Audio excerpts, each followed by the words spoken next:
What if you woke up tomorrow, no money, no audience, no existing business, and you had to start a Shopify store from scratch? No ad budget, no expensive tools, just a laptop and internet access. What would you actually do? Because let's be honest, a lot of advice online about starting Shopify assumes you already have money to spend. Paid ads, inventory, brand designers. In this video, we're diving into how I would start Shopify in 2026 if I had $0, including the exact strategy that I'd follow, the business model I'd choose, and what the first 90 days would realistically look like. What's going on, everyone? My name is Eric Hunsaker, and on this channel, we cut through the fluff to help you build smarter Shopify stores and grow real e-commerce businesses. Because starting Shopify with no money is possible, but it requires a very specific approach. Let's break it down. First, can you actually start Shopify with $0? Let's start with the obvious question. Can you really start Shopify with zero money? The short answer is almost. You still need access to Shopify itself, but the platform has made this much easier for beginners. When you click the link down below in the description, new stores can start with a 3-day free trial, followed by a promotional plan where the platform costs $1 per month for your first 3 months. That means you can realistically test products and build your store for almost nothing. And more importantly, modern e-commerce models allow you to sell products without holding inventory, which keeps startup costs extremely low. So technically, yes, you can start Shopify with almost no upfront capital. But there's a catch. If you don't have money, you need to replace it with effort, creativity, and consistency. And that's exactly what this strategy focuses on. The business model I would use. If I had $0, the first decision I'd make is choosing the right business model, because some e-commerce models require a lot of money up front. For example, buying inventory, private labeling products, running large ad campaigns. That's not what we want. Instead, I would choose a model where I only pay when a product sells. That leaves two strong options: branded dropshipping or print on demand. Both allow you to sell products without buying inventory first. In a dropshipping model, a supplier stores and ships the product for you after a customer places an order. That means no warehouse, no bulk purchases, and no storage costs. You focus on the store and the marketing. The supplier handles the logistics. And if I were starting from zero, that's exactly the type of model I'd choose. Step 1, pick a niche, not random products. Now here's the first thing that I'd do differently than most beginners. I wouldn't start by looking for a random viral product. Instead, I'd pick a niche audience. Why? Because marketing becomes much easier when you know who you're selling to. For example, instead of selling random products, you might focus on golfers, gym enthusiasts, dog owners, hikers, or gamers. A niche gives your store direction, helps you build messaging that actually connects with people, and it also makes your marketing content more focused. Think about it. A store that sells everything feels generic,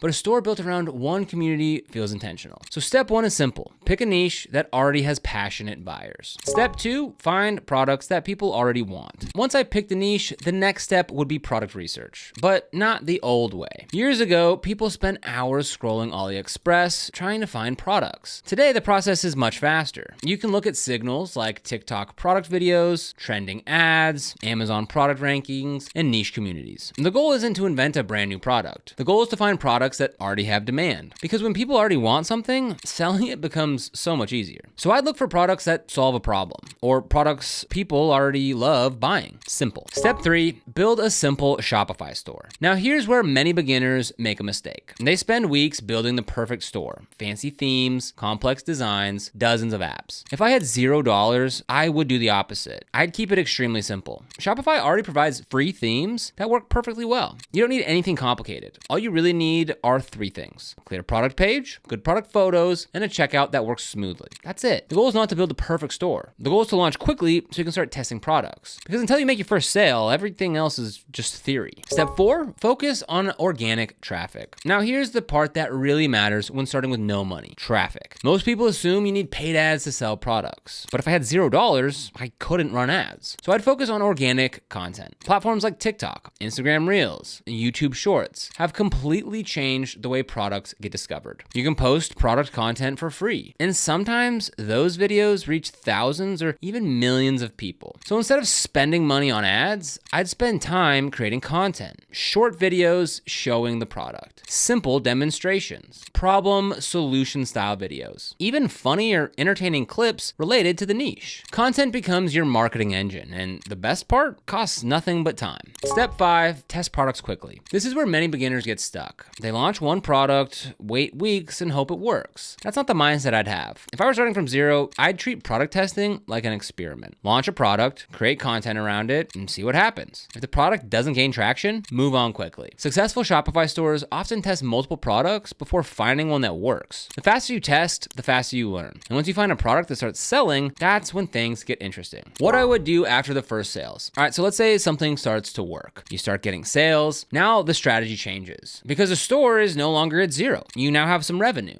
At this stage, I would invest profit into three things: better branding, faster shipping suppliers, and eventually paid advertising. This is how most successful stores grow. They start small, then reinvest little by little. The biggest mistakes beginners make. So now let's talk about a few mistakes that I see all the time. Because if I were starting from scratch, I'd avoid these immediately. The first mistake is spending money too early. Fancy logos, expensive apps, premium themes. None of that matters if the product doesn't sell. The second mistake is expecting instant success. E-commerce is still a real business, and real business can sometimes take time. And the third mistake is copying everyone else. When a product is already everywhere on TikTok, the opportunity may already be fading. Instead, focus on your niche and build content around it. That's where long-term growth happens. What the first 90 days would look like. All right, so if I had to start Shopify today with $0, what would the first 3 months actually look like? Month 1 would focus on research and launching the store, picking the niche, finding products, setting up Shopify. Month 2 would focus on content, posting videos, testing products, learning what people respond to. Month 3 would be about validation, identifying products that show real traction, and then doubling down on those. That's the realistic timeline. Not overnight success, but steady progress. The real skill in e-commerce today. All right, here's the truth that most people eventually realize. The biggest skill in e-commerce isn't building a website. It's marketing and attention. If you can attract attention, you can sell products. And today, attention comes from content. Short videos, community engagement, storytelling. This is why some stores grow extremely fast, even without huge budgets, because they understand how to capture attention online. So if I had to start Shopify today with $0, this is the strategy I'd follow. Pick a niche, find products with demand, launch a simple store, focus on organic content, test products quickly, then reinvest the profits. The opportunity in e-commerce is still massive, but the approach has changed. The winners today aren't the ones with the biggest budgets. They're the ones who move faster, test smarter, and build real connections with their audience. And if you can do that, starting Shopify with $0 isn't just possible. It might actually be one of the best ways to learn how to build a real online business. So if you want to get started with Shopify or any other apps, tools, or resources that we recommend to get started on this Shopify journey, you'll find all the links down in the description. Now, some of these are affiliate links, which means we earn a small commission when you decide to use them at no extra cost to you.